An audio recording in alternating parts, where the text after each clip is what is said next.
And now to introduce our 2 o'clock Interfaith Lecture Series here in the Hall of Philosophy, where this week we are presenting the theme, Crisis of Faith. Our distinguished guests today are Bill Moyers and Greg M. Epstein.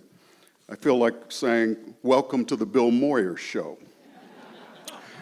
We're enormously blessed to have both Greg and Bill Moyers, who is our moderator for the week, and who will do the honor of introducing Greg to all of us today. I stand here with a bit of envy. These two gentlemen are dressed on this tropical day in these lovely shirts, one from Havana, Cuba, and the other from the Philippines, and I'm wearing this boring business shirt. The title of his presentation is Good Without God in the Era of the Alt-Right. You'll be pleased to know that Greg will do a book signing on the porch of the Hall of Missions immediately following this presentation, and that his books will be sold there as well. We're most grateful to the Eileen and Warren Martin Lectureship for Emerging Studies in Bible and Theology for providing support for this week's Interfaith Lecture Series. Members of the family are here, and we're very grateful for their generosity.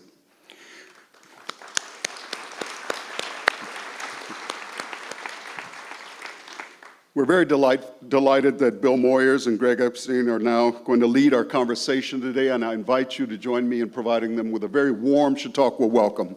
Greg Epstein. And Bill. Thank you, Robert.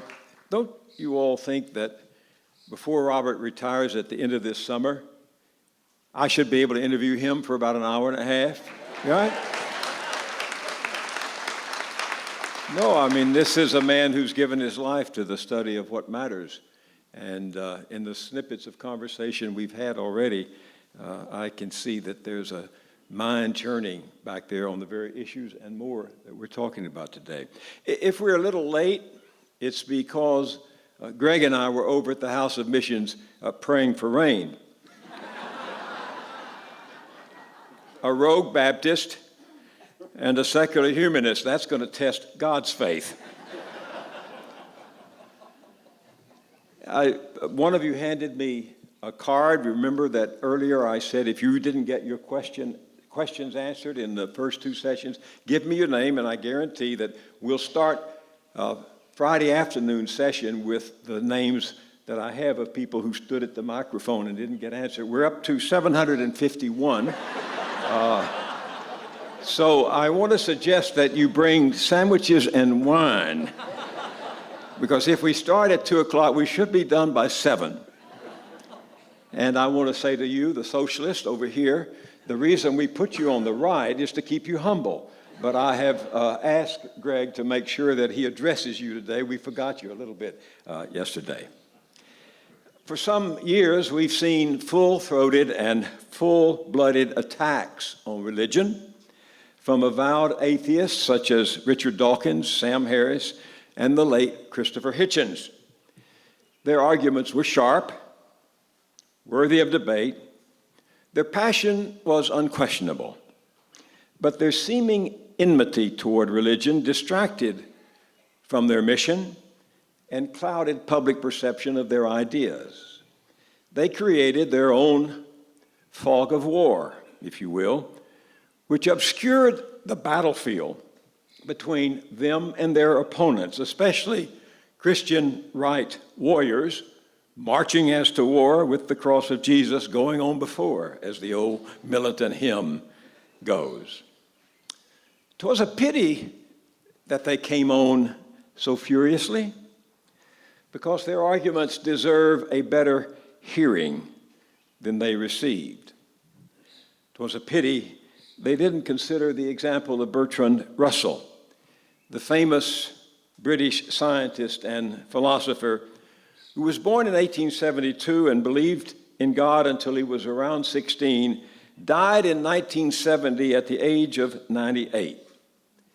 Over the course of a brilliant career, Bertrand Russell hovered between atheism and agnosticism. He won the Nobel Prize for Literature and countless other awards for excellence as a prolific writer who greatly enhanced the fields of mathematics and logic. Russell was always a gentleman. He brought the case with unbelief forcefully and eloquently to the table, but never with malice. You see this perhaps in his most famous essay, Why I'm Not a Christian. He wrote, I think all the great religions of the world, Buddhism, Hinduism, Christianity, Islam, and communism, I think them both untrue and harmful. It is evident as a matter of logic that since they disagree, not more than one of them can be true. He went on to say that religion is based primarily and mainly upon fear. Fear of the mysterious, fear of defeat, fear of death. Fear is the parent of cruelty, he wrote, and therefore it is no wonder if cruelty and religion have gone hand in hand, as we heard from Susan Smith yesterday. He might attack the arguments of Christians, but Bertrand Russell didn't demean them personally or hold any enmity toward him. He was a principled fellow, what Greg, I think, would call a good man, greatly committed to democracy, as is our guest today, and to the quality of society. He advocated for the suffrage of women. During World War I, he was thrown in jail for his pacifism, but he was appalled at the appeasement of Nazi Germany and supported the war to defeat Hitler. Later, and this is how we crossed paths briefly, he protested the Vietnam War. He was a moral man, ironically, in no small part because of the influence on him of his paternal grandmother's Christian faith. She admonished him to embrace Exodus 23:2. Thou shalt not follow a multitude to do evil. Ironically, in 1940, religious protesters in New York City prompted a court to revoke his contract with City College on the grounds that he was morally unqualified to teach. It is often revealed to me that the freedom of religion of which we boast in this country only extends to the smallest minority. I mention Bertrand Russell because Greg Epstein strikes me as coming to his own rejection of supernatural causality in the same spirit as Bertrand Russell, with a deep respect for the long history of doubt, going all the way back to Epicurus and Socrates. But he does so without any enmity toward believers. If you read his book, Good Without God, you will, I think, agree with the reviewer who wrote that Epstein's convivial argument gets beyond the hair-splitting, condescension, and animosity of so-called new atheists like Dawkins, Hitchens, and Harris. To arrive, this reviewer said, at a constructive ideology which holds that people can lead good and moral lives without believing in a higher power. It's interesting about our country. Some 40 million Americans say they are atheists, while half of all Americans say they would never vote even for a well-qualified atheist for president. No other group, says Greg, is rejected by such large numbers.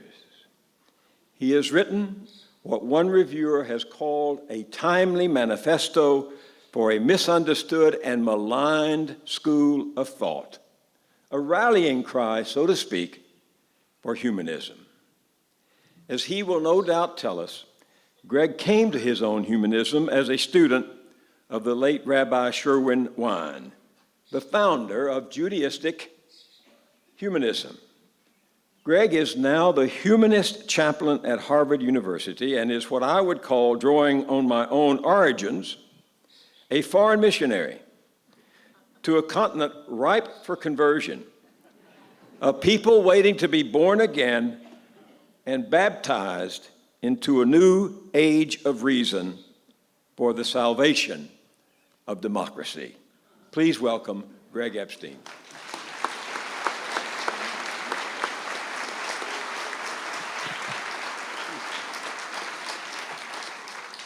Wow. Thank you so much, Mr. Moyers. I see your game, by the way. Trying to get me in hubris to make a claim to be the reincarnation of Bertrand Russell, thus denying my whole humanist principle. Won't have it. My son's middle name is Bertrand, by the way. Really? Yes. I didn't know that.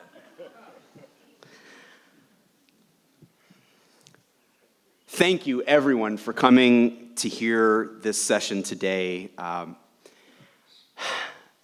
I don't know what you took from that introduction. It's very generous. I am, if anything, perhaps a community builder. And this is one of the most interesting and influential communities in the world.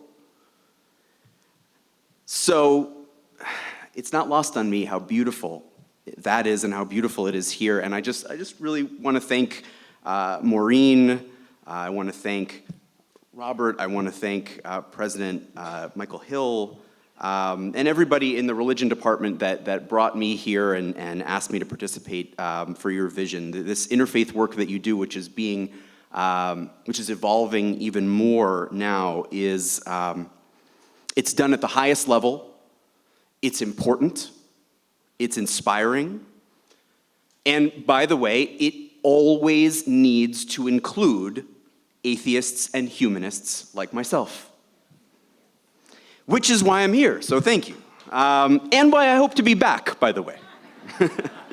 Well, that and the lake. I mean, I don't believe in the zodiac either, but I am an Aquarian, and I happen to love the water, and that is one of the most gorgeous waterfronts I have ever seen. Swimming tomorrow, anyone? All right. I also have to thank you, Mr. Moyers, for inviting me to speak with you today. It's a real privilege because my father was a religious seeker who struggled until his death when I was a teenager to feel that his life had meaning. He projected a lot of that struggle onto me, which wasn't always easy. But every now and then I was able to show him that I also cared about the meaning of life, and that is usually when he'd show pride. And I know that he would be proud today of me here talking with Bill Moyers about this notion of a crisis of faith. That's particularly meaningful, by the way, because about a year ago I had a son of my own. It's my first child. And now I'm trying to share with him my love and my father's love of the big questions, if possible without so much struggle this time. So I thought it would be appropriate to delve into this idea of a crisis of faith with a couple of stories about fathers and sons, parents and new children. The author E.B. White, who wrote Charlotte's Web and was one of the most beloved writers for the New Yorker magazine, was born in 1899 in Mount Vernon, New York. In 1941, White published a famous essay, Once More to the Lake, about returning with his own son to a camp house in Maine, to which he had traveled every summer as a small boy with his father. He is overcome by this overwhelming feeling that everything is so similar.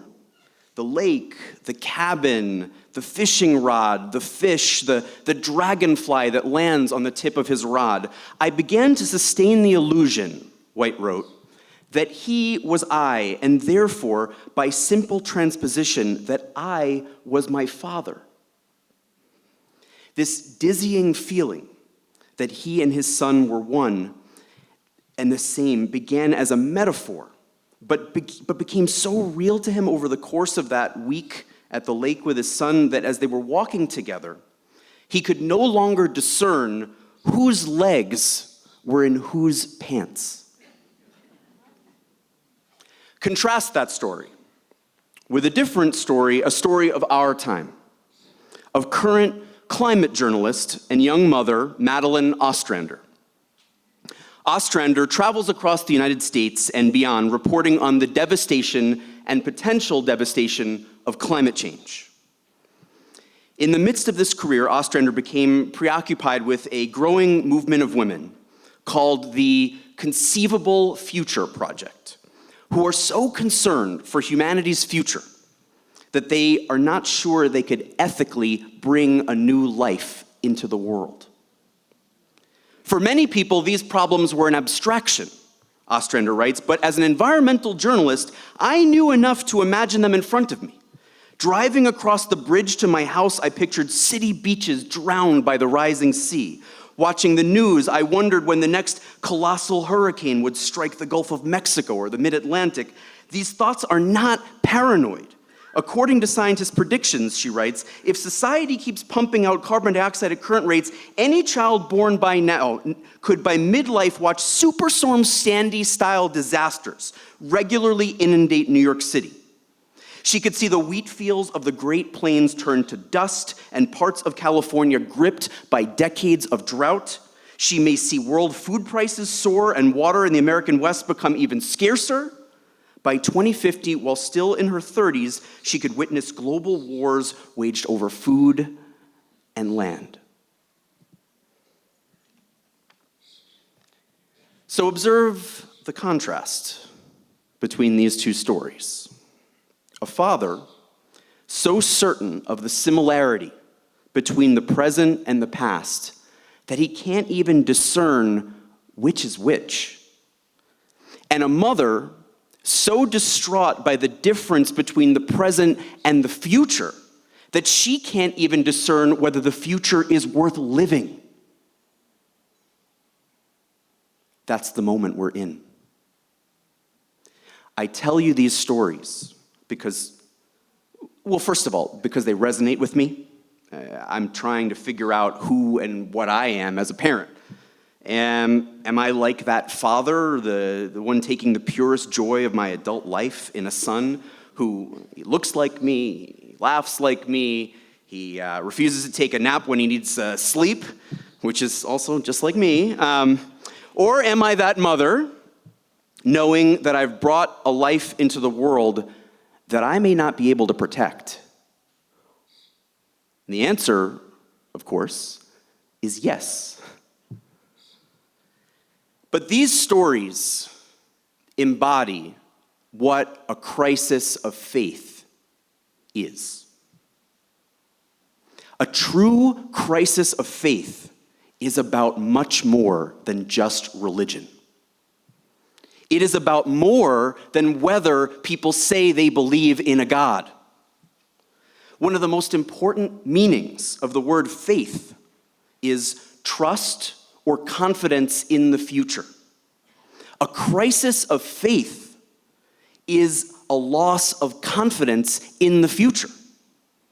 When we lose faith that the future is worthwhile, that's devastating. Okay? So having now defined a crisis of faith as I'd like to discuss it today, that loss of confidence in the future, let's turn to the specific crisis of faith that I was asked or that I promised to speak with you about, which is good without God in the age of the alternative right. Actually, originally I was going to call the talk Good Without God in the Age of Trump, but I promised Maureen and others that I would be nonpartisan. It's a nonpartisan institution, so the alternative right will do, unfortunately, for reasons you'll see. Anyway, I suppose I have some expertise in this subject. I have been the humanist chaplain at Harvard University chaplain for Harvard's atheists and agnostics for over a dozen years now. There are over 1 billion people in the world who say that they are non-religious, including 20% of the United States population, approximately, and rising fast. And the ranks of the secular are rising fastest among the young, with about 35% of American young adults claiming no religious affiliation.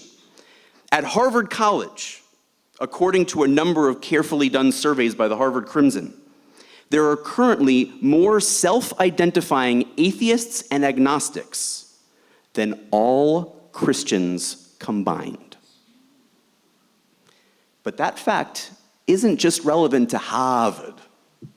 Over the past decade, I've traveled every region of this country to meet with students, and I can tell you it reflects a generational trend. So, in 2009, late 2009, I published this book called The Good Without God, and it was, as was said, an introduction to the positive beliefs of America's and the world's non-religious people. And it was a time when, as you heard, new atheist books were sweeping to prominence in religious and philosophical discussions, and what I wanted to argue was that we need a positive sense of who non-religious people are. What we do value, what we do stand for, not just which gods we disbelieve in. To live good lives as non-religious people, we need positive responses to human problems like climate change and nuclear weapons and terrorism, as well as to personal struggles, love and death and searching for meaning in life and meaningful relationships and the vulnerability we all feel around these things, because at any moment, any one of us can get sick, we can die, we can lose a loved one, we can have our dreams and our plans shattered.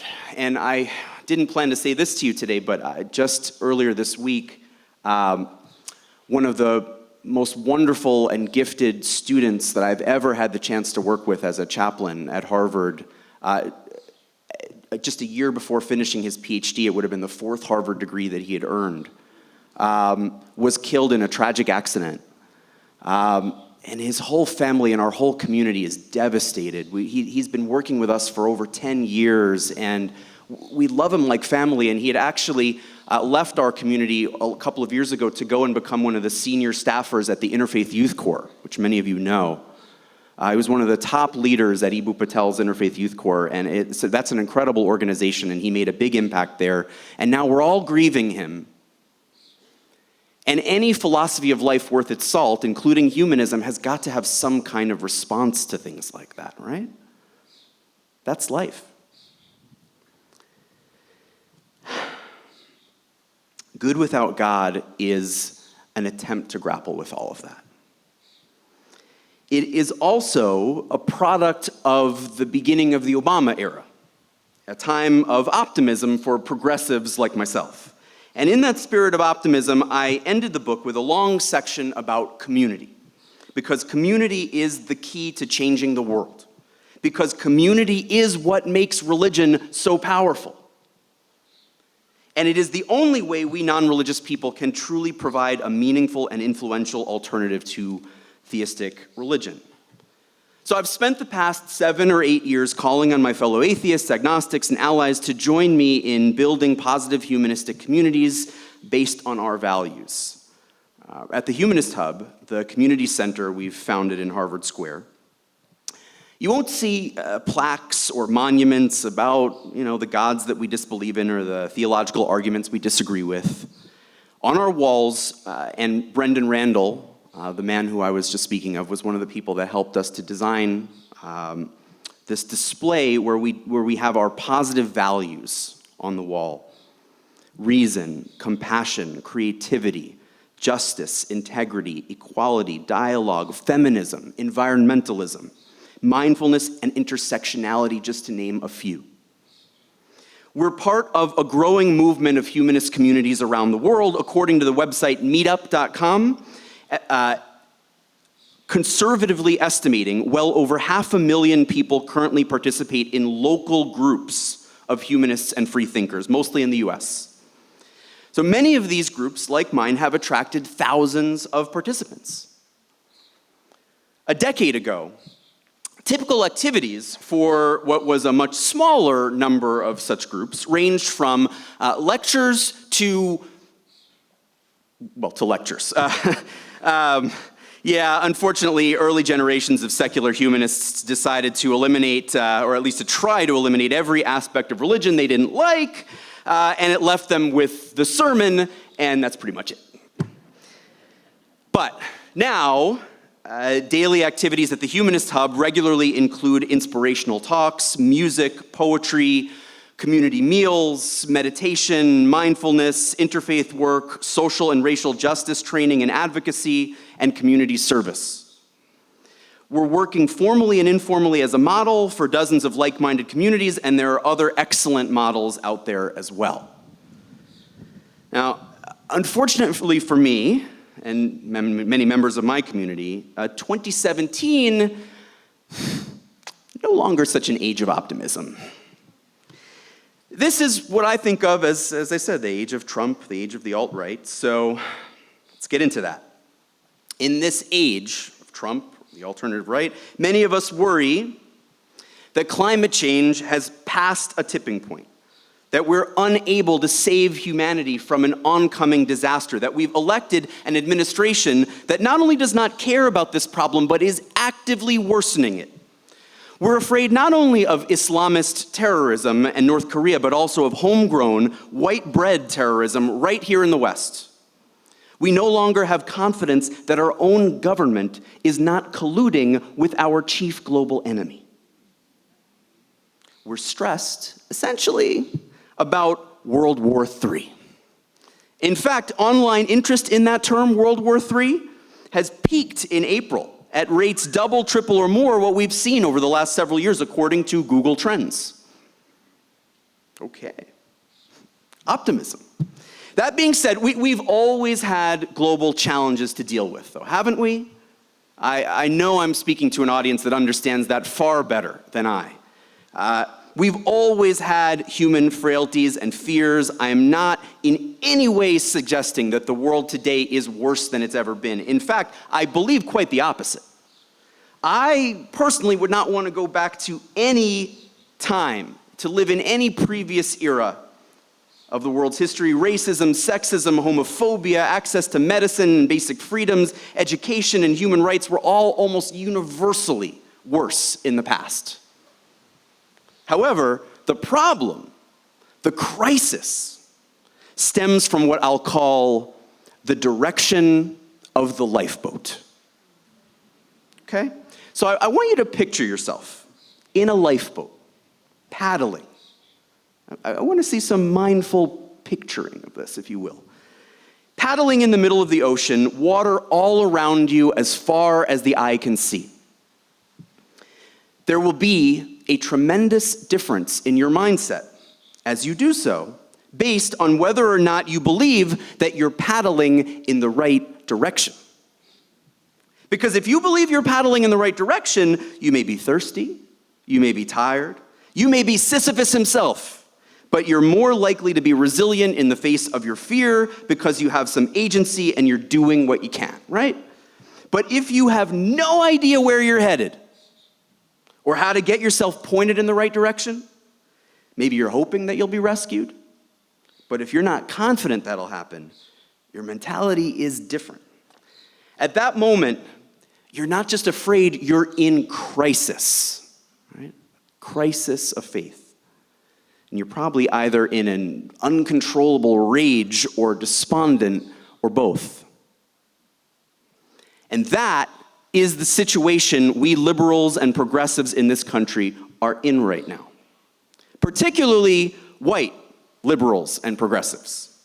Because black and other minority liberals in this country have never really had the luxury of believing this country was definitely headed in the right direction. So they're a little less surprised and often annoyed at people like me, and maybe you, that we are now so suddenly astonished, shocked, I do declare, to find ourselves questioning our nation's direction like, where were you? And why did this take you so long to figure out? But in any case, our current crisis can be frightening or even debilitating. Now, that being said, in my community of atheists and humanists, at least in some ways like gays or people of color in this country, we've often felt like outsiders, like iconoclasts. We're used to dissenting from some important aspects of the American consensus. We don't pledge allegiance under God, a phrase added in the 1950s, by the way, just get that out of the way.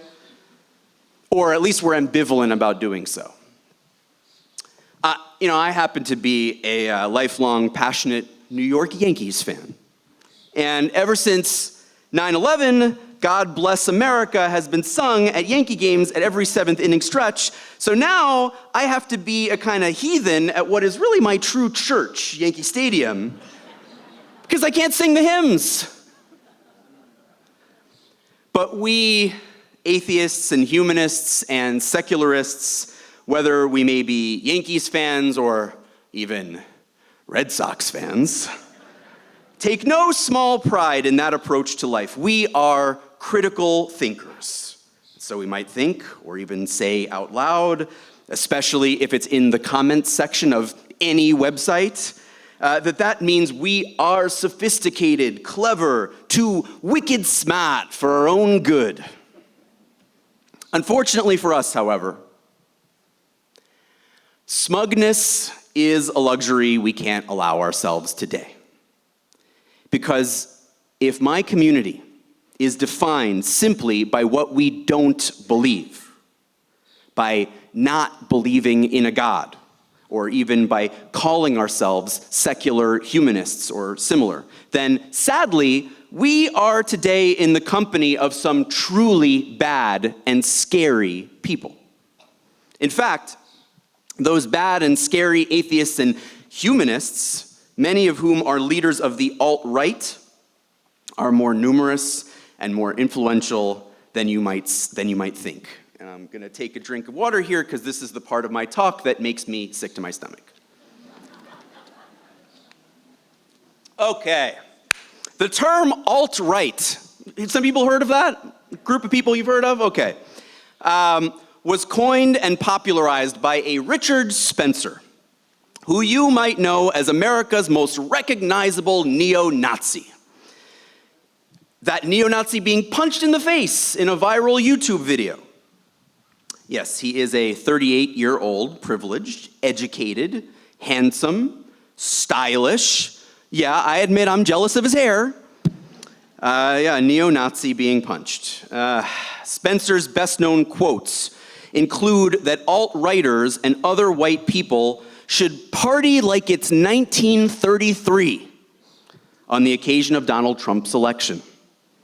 He punctuates comments like that with a Heil Hitler salute in case any of his fans don't enjoy subtlety. He wants peaceful ethnic cleansing of non-whites from this country. And Richard Spencer is an outspoken atheist. And he has recently taken to proselytizing his alt-right gospel to secularists and humanists and atheists, some of whom have, if not flat out endorsed him, at least talked of having some common ground. And his movement, the alt-right, is generally considered to put a polished, mainstream, rationalistic face on racism, sexism, anti-Semitism, homophobia, xenophobia, and white nationalism.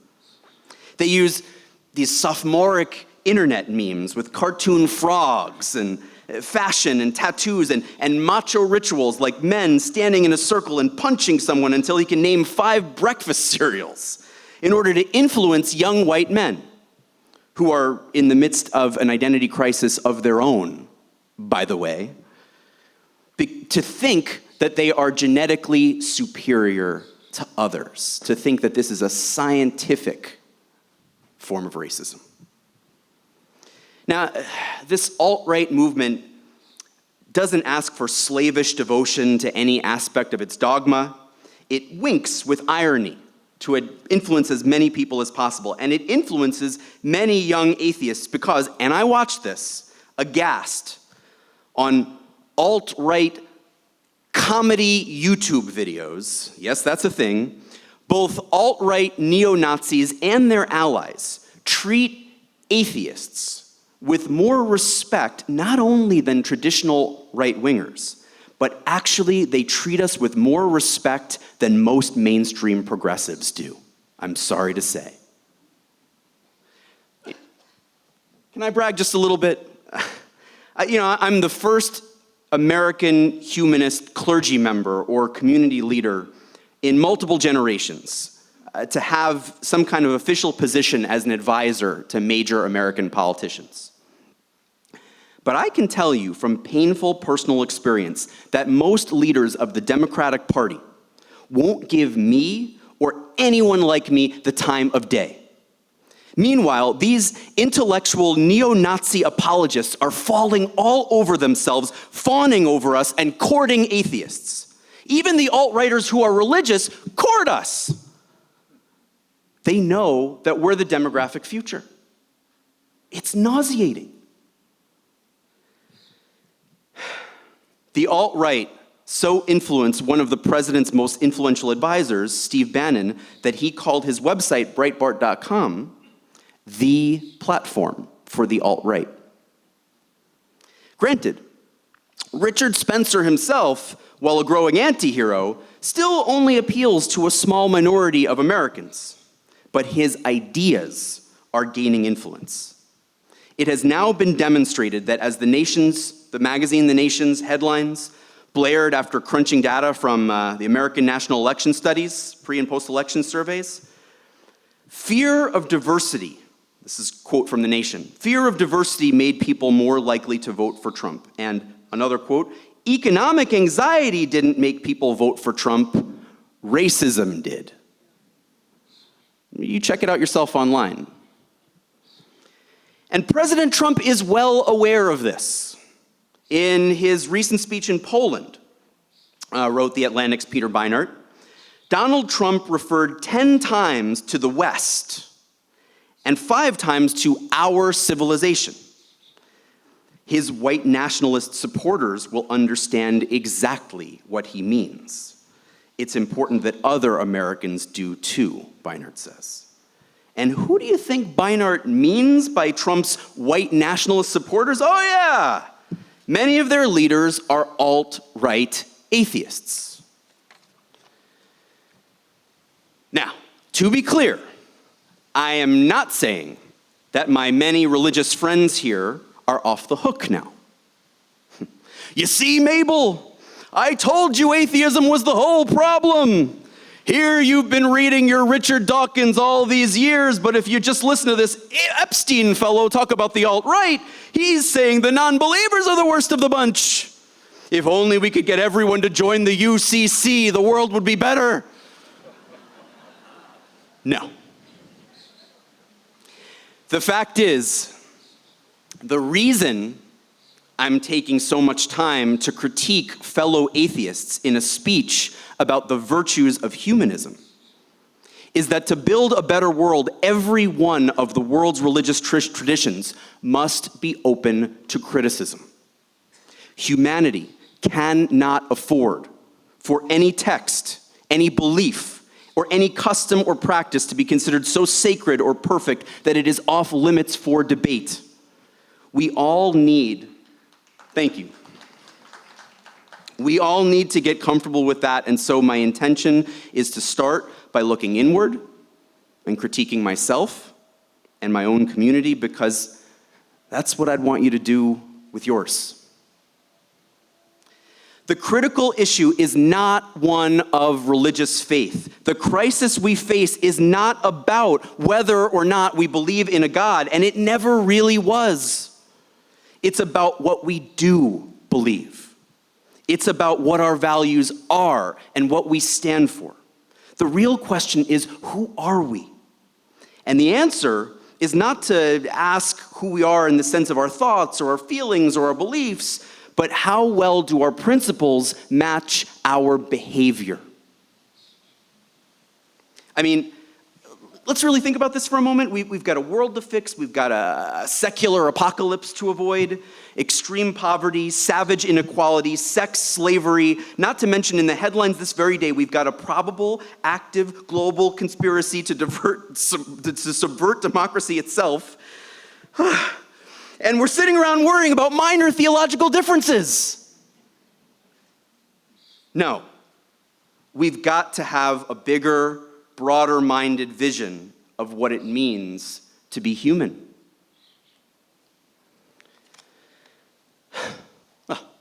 That, in many ways, is what Good Without God was about.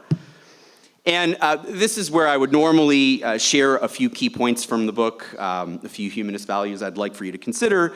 But I thank you for understanding that getting to discuss these points with Mr. Moyers, rather than simply lecturing them to you about them myself, is something of a once-in-a-lifetime experience for me. And my late dad, he's with us here in secular spirit. Right. Yeah, okay, yeah. All right. Humanists, don't think our loved ones are actually still here with us, but boy, we can really feel their memory powerfully some days, can't we? And we truly carry them with us in our good deeds. So I'll just say a couple more things about humanist values, and then we can have a discussion. First, in chapter 1, I addressed the question, can you be good without God? But that's not the focus of the book, because that question, which is essentially asking, can a humanist be a good person? That's not a polite intellectual question. It's prejudice. In this day and age, it's most likely discrimination or marginalization. Reason and compassion are more than enough to live well and meaningfully. Chapter 2 of Good Without God summarizes the history of humanism. And I'm not going to get into history now, other than to assure you that, yes, we have one. Non-religious people have a proud philosophical and ethical tradition that dates back to ancient times, not only in the West, like in ancient Greece, although that's prominent, but also in the ancient East, as you can read there as well. And of course, it culminates with that pivotal and tragic historical moment, the date of the Bowling Green Massacre. Oh, you haven't heard of that one? I'm sorry. Shout out to Kellyanne. All right. All I want to say today about this is that it's difficult to understand one's identity if one does not know one's history. And by the way, the alt-right knows this all too well. The alt-right, people like Richard Spencer and thousands of others, call themselves by this interesting term, identitarian. Which means that they're not racists, not fascists, no, heaven forfend, they are identitarians. They are merely fighting on behalf of their white, so very white identity. And that is ironic because, as I've found in my research these past 15 years, one of the biggest commonalities among the world's billion non-religious people is that we're unaware of our identity. When asked if we're religious, we say no. But if asked, what are you then? We stare blankly. The idea of having an answer, a positive way of describing ourselves, of knowing who we are and where we come from and how we got this way, is extremely difficult for even many of the great intellectuals who call themselves non-religious, and not to mention everyday folks. So we need to know our identity. My chapters on humanist meanings of life, as opposed to one single meaning of life, and of humanist ethics and humanism and pluralism. I'll save some of that for the discussion, other than to say that for many humanists, the process of debating and discussing ethics and the right way to live is itself a meaning of life. And I'll say to Mr. Moyers that journalism itself is one of the most important human inventions, because it allows us to debate life's meaning in an informed and empowered way. Well, I mean, at least when it's done the way people like you do it. Community is the final value I want to discuss today. I end the book with a long discussion of community because I truly believe that that is what not just humanists but the entire world need right now. We can't face the challenges that confront us today alone. So So one of the rituals that we've created at the Humanist Hub that I don't know if others think of as a ritual, but I do, is the practice of talking with one another in a vulnerable way and sharing what's difficult to share about our lives, which is not something you generally associate with secularism or humanism, but it's so critical to why the Humanist Hub is successful. And people will tell us, even religious allies, that we're able to create a warm space, a welcoming space. So I want to conclude by sharing my own vulnerability with you on this issue. And that is that in the face of this fast-changing world, I look around at the community that I personally have built, that we've built, and I'm so proud of it. But I wonder, is it enough? Is it enough? Because in a world changing so quickly, where there's so much to do, where there are so many policies and people to influence, it sometimes feels that building one local congregation, it's like bringing a water gun to a forest fire. And yeah, I know all the sayings to the contrary: be the change you want to see in the world, think globally, act locally. I agree, I absolutely do. I believe that without strong communities, the humanist movement will have next to nothing, and we all will. But I am the kind of person where the reason I'm standing before you in the first place and have dedicated my life to a movement like humanism is that for as long as I can remember, since I was the age to be fishing at the lake with my father amongst the dragonflies, I've wanted to make the biggest possible difference in this world and to help change it for the better. And so I'm torn because it's hard to be optimistic about building one little community at a time when we're so fearful for our very future. And I'm not sure what to do about that. I'm not sure what to do about this paradox of thinking globally and acting locally in a world like this one. I don't know. It's hard for me to get up in front of an audience like this one, really smart people, and admit that I just don't know. All I can say is that one humanist value I would like to be able to pass on to my son is emotional honesty. The ability to say, I don't know if I'm going to be the kind of father where we'll have moments together where we'll be so close and so similar that we don't even know who is you and who is me, or whether I'll end up as the father who doubts whether I should ever have even brought you into a world like this. What I can say is that I want to be a father to you, Axel, where we don't say the glass is half empty or the glass is half full. We have this saying that we've adopted in the Humanist Hub community, where we say the glass isn't half empty or half full. We say the glass has 4 ounces in it.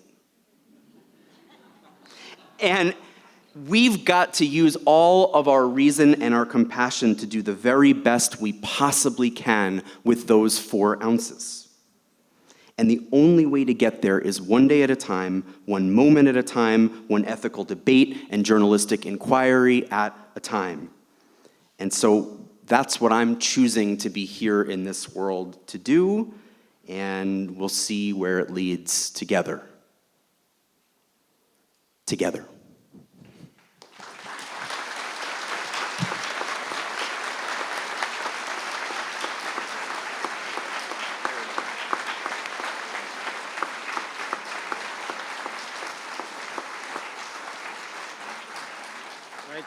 Thank you.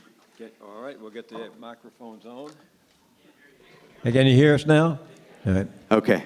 Thank you for that. That was honest and direct and tough on yourself as well as on your audience. And we appreciate that kind of courage here at Chautauqua.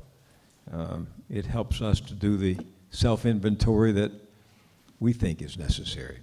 But when you interjected in your speech, heaven forbid, who exactly did you expect would who did you exactly expect would send in the cavalry? I know.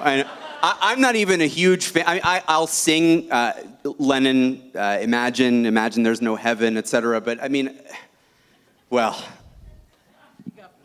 okay, you got me. No, I didn't mean to get you. In fact, I want to do an experiment I've been wanting to do all week, and I want you to participate in it. I'd like everybody here to close your eyes. Please, just for a minute, close your eyes. I'm going to say one word, and I'm not going to ask all of you to tell me what comes to mind, but I want you to remember what comes to mind with your eyes closed when I say the word God. Okay, you can think about that later. But you see anything in particular? Any image, any icon? I see the most influential literary character ever created or invented by human beings. That's a serious answer, by the way, because people say to me, well, you may not believe in your definition of God, but you certainly believe in my definition of God. Well, see, the thing is, I'm not in the market for a definition of God. I've got a definition of God. I believe I have an understanding of what God is that comes from years of study and from relying on years of studying with teachers who've studied for many, many more years than myself. And the idea is, from a humanist perspective, the human beings invented the concept of a God, the concept of religions and lives before death and after death, etc., to meet human needs, to answer human questions. And there's something profound about being able to study the idea of gods and religions. I mean, this is where your work on the power of myth has been so influential for me and for my family. It's that to study human heritage is to study religion. For those who didn't see or don't know about that series, Judith and I did 25 or 26 years ago with Joseph Campbell, who was one of the great scholars of comparative religion and comparative literature. He had grown up a Catholic. He still relished the Latin Mass when the priest turns around toward the cross, but he was no longer a believer as we would define that. But I asked him, "Are you a man of faith?" And he said, no. He said, "I'm not a man of faith. I'm a man of experience." And what he meant by that, if you follow the continuing thread of the discussion, was, I have moments, just as Andrew Sullivan said on Monday, of transcendence that I can't explain, but I know I'm in touch with something that, although I cannot define me, is essential to my being. So what do you mean when you talk about being good? I mean, specifically. You've got social justice on your wall back there at Harvard. You've got feminism and all of that. But what do you mean about a human being being good? This definition of being good has evolved for me since I wrote the book. I mean, I'm proud of the reasoning process that I walk people through in the book, and I think if you're kind enough to pick it up and read it, you'll see that there really is a deep-seated humanist ethic around goodness that starts with this idea that life has the potential for us to create meaning and purpose through human relationship. We use our human reason, our faculty to think and gain knowledge, to understand the world, and then we respond to that world with as much compassion and love, and we build as much human connection and as much connection to the world around us as we possibly can. However, I want to add to that, is that's a summary of what people will find in the book. But on a personal level, I've really struggled with understanding who I am in as one human being on this very big planet, very small planet, the pale blue dot. And I guess I've really had to learn how to be just a vulnerable person.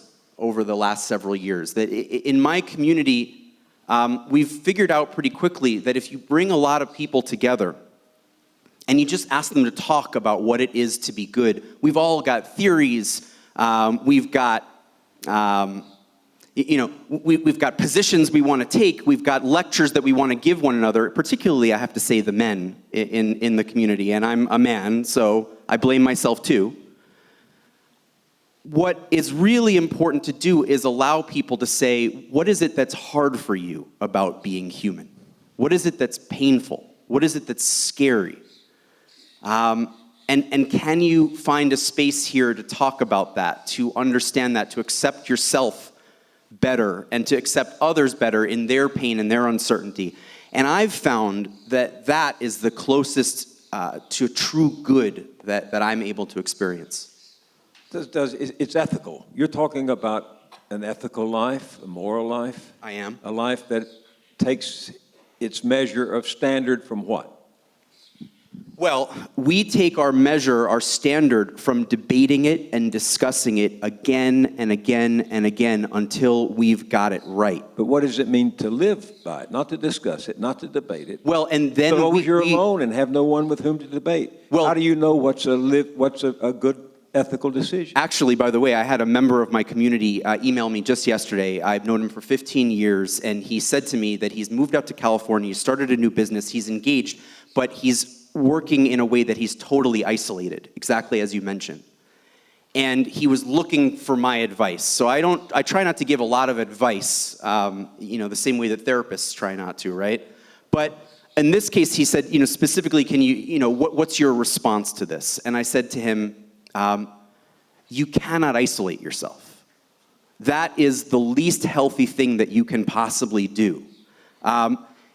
In fact, I've studied, I work with Harvard psychologist Steven Pinker. His sister, Susan Pinker, is a really brilliant thinker who has this book on face-to-face communication that shows that having close friends that you spend time with face-to-face is more important to your health than eating healthy.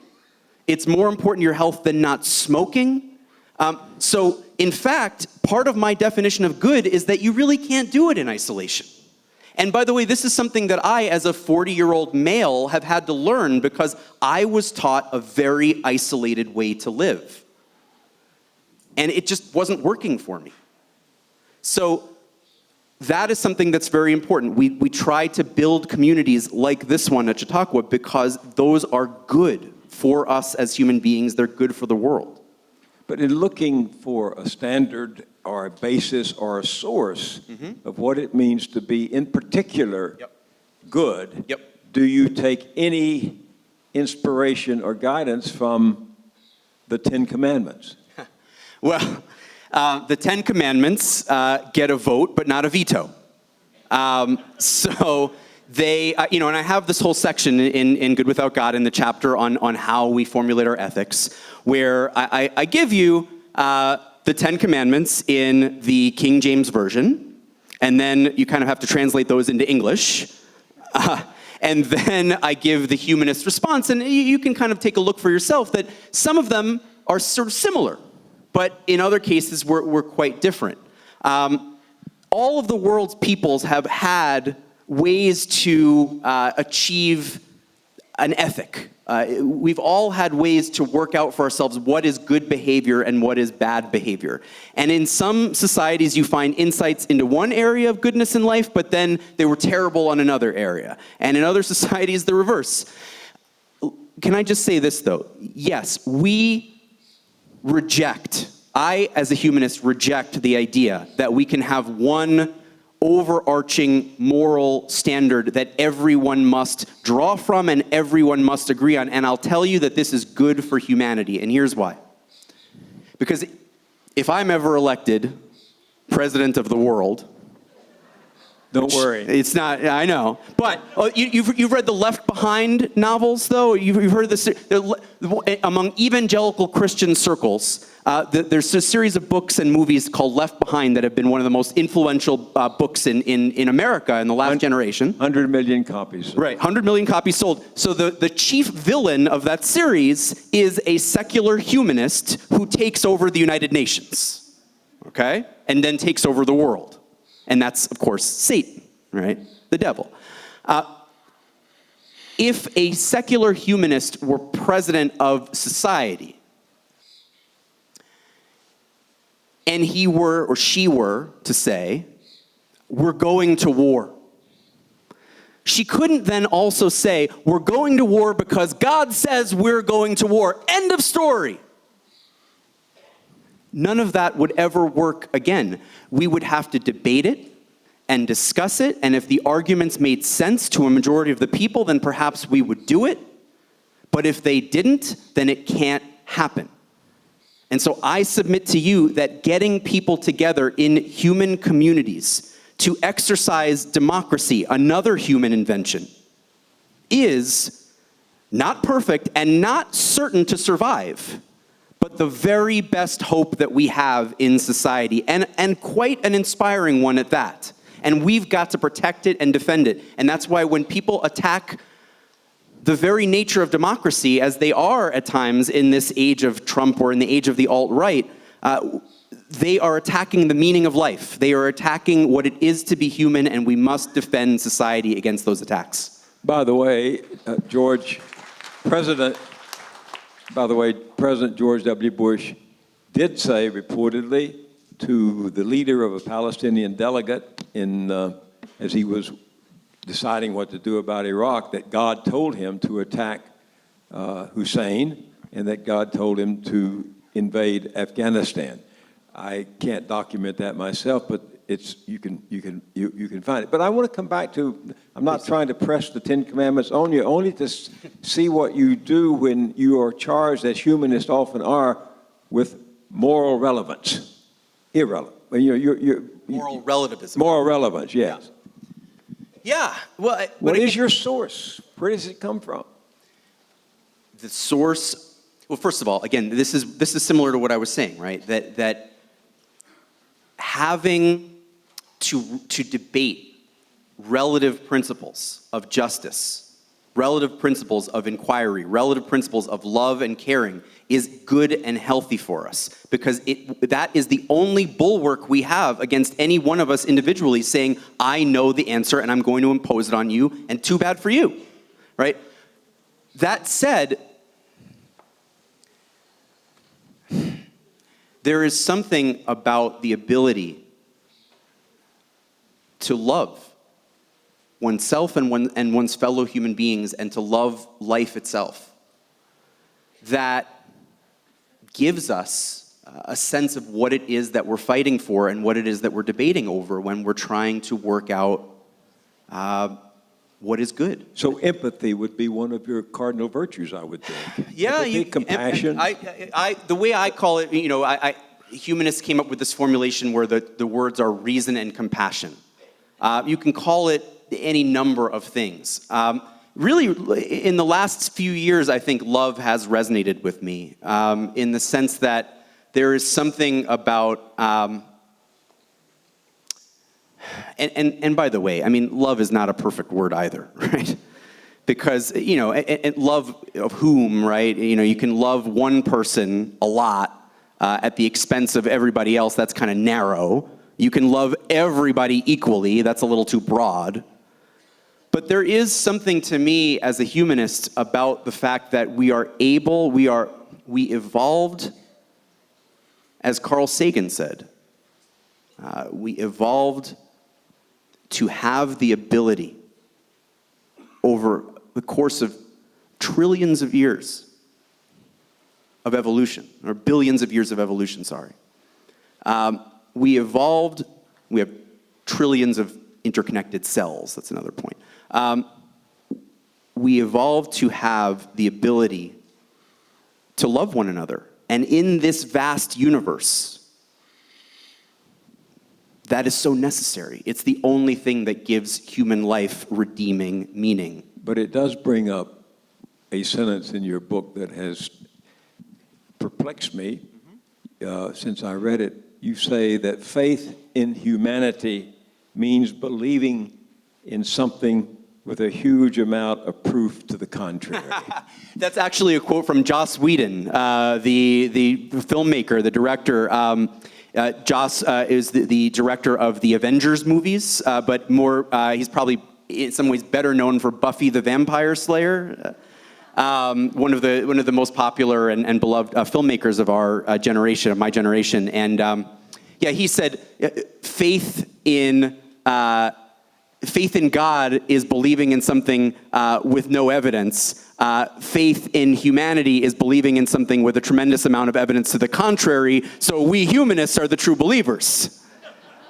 And I guess what he's saying there, and I like the point very much, tongue-in-cheek as it is that when I say love inspires me to live well and to do good and to be good, I'm not talking about a naive version of love, right? I mean, when my son was born, and I know so many of you can relate to this, right? My wife had a difficult pregnancy. It was a very long day, and they took him out of her, and she was out for the count pretty much. So I went over to that table, and he grabs my pinky with his little hand.